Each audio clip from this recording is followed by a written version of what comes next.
Hi guys, and girls, and whatever you want to identify as.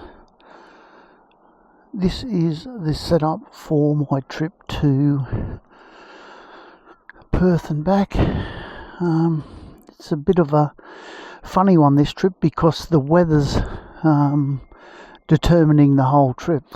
The plan is, or was, to go to Birdsville, do the Birdsville track, Oodnadatta, Great Central Road, back across the Nullarbor, but obviously Birdsville's still flooded.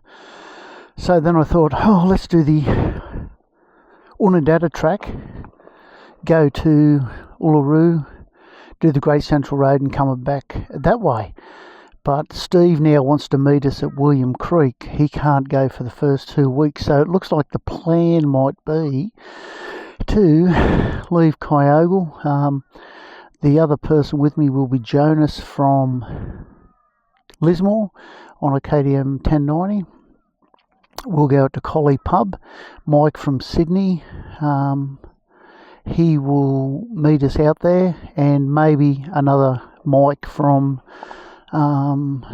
Kempsey. Mike in Sydney, he is the guy that done the trip around Tassie with me on his CF Moto 450, and Mike in Kempsey's got a BMW 1250, I believe. I think that's the bike he's going to bring anyway.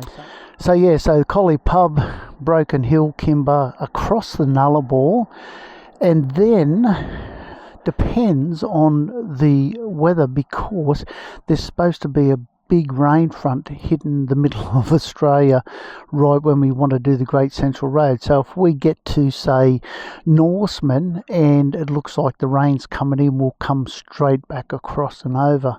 If it doesn't look like that, we'll probably go down to Lucky Bay, Esperance, Hyden, go back up to Perth, back across to Kalgoorlie, then do the Great Central Road, come back down to Oodnadatta and meet Steve at William Creek, and then possibly do the Birdsville track if it's open. If not, we'll work something out. We'll do the Flinders or something, I don't know. But yeah, so there's the kit. I haven't put it over the pits at the tip yet, but I'm assuming it will be under 400 kilos because I've got the back box off it. The back box itself's about bloody 7 kilos.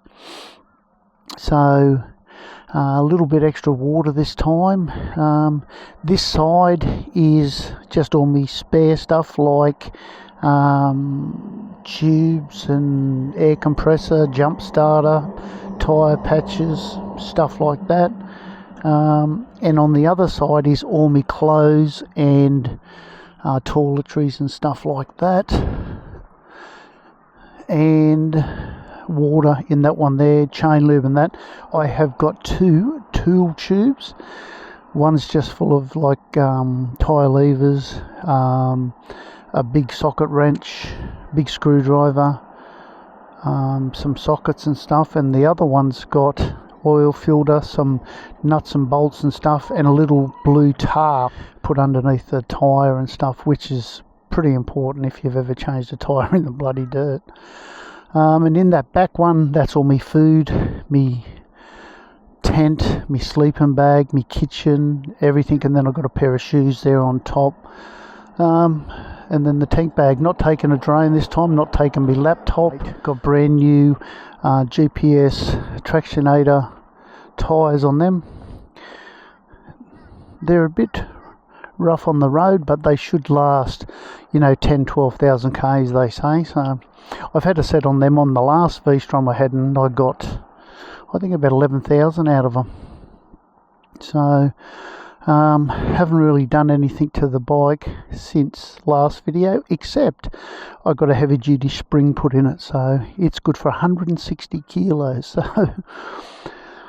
yeah, it should change the dynamics of the bike completely.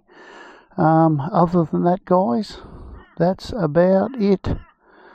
Yeah, so 14th of June we take off, and unfortunately there won't be any videos till I get back because I'm not taking my laptop. If I was by myself, that's what I used to do, stop every night and just do a video and just fill in time, but because I've got a couple other guys going with me, I won't be doing any videos till I get home. So I've got 10 SD cards, Hopefully I fill them all up. Yeah. Alright. See yous on the road.